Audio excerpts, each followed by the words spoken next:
Kak, gimana cara mempertahankan IPK di semester 2? Nice question. Cara mempertahankan IPK di semester 2 adalah yang pertama, evaluasi dulu. Jadi setelah semester 1 selesai, kamu evaluasi nilai kamu, kira-kira nilai dan cara belajar kamu. Kira-kira pertama tuh nilai ya. Nilai apa sih yang bagus gitu. Terus kamu refleksi nih, kenapa ya nilai ini tuh bisa bagus.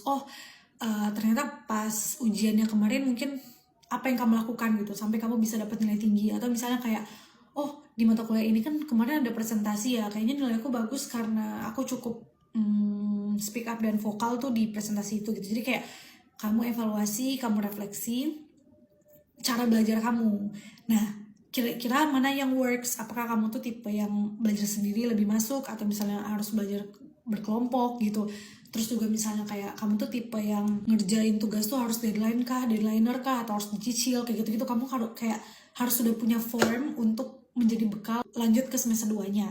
Nah, terus setelah itu kamu lihat nih di semester 2 ini dosen-dosennya ada siapa aja sih, mata kuliah yang kamu ambil tuh apa gitu.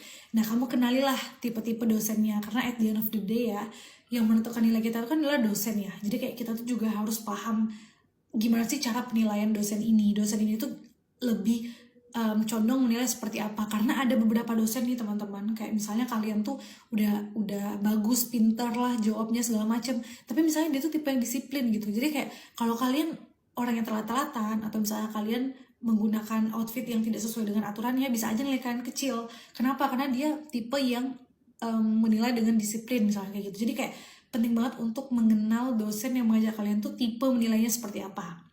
Nah, terus yang ketiga nih, yang paling penting adalah pastikan ketika semester 2 dimulai dan mata kuliah itu baru di hari pertama mata kuliah itu, kamu harus mastiin bahwa dosennya ngasih tahu gimana cara penilaian di kelas itu. Kayak misalnya nih, namanya itu adalah bobot nilai.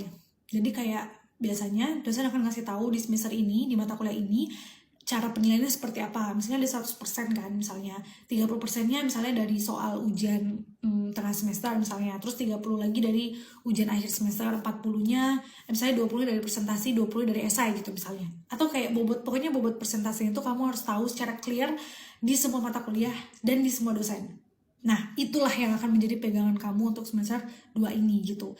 Nah, dari hasil kombinasi gimana kamu tahu gimana cara belajar kamu seperti apa yang efektif, terus kamu juga tahu penilaian dosennya seperti apa, terus kamu juga mengenali gimana cara dosennya menilai. Nah, 3 itu kamu kuasai, insya Allah bagus lah nilai kamu di semester itu.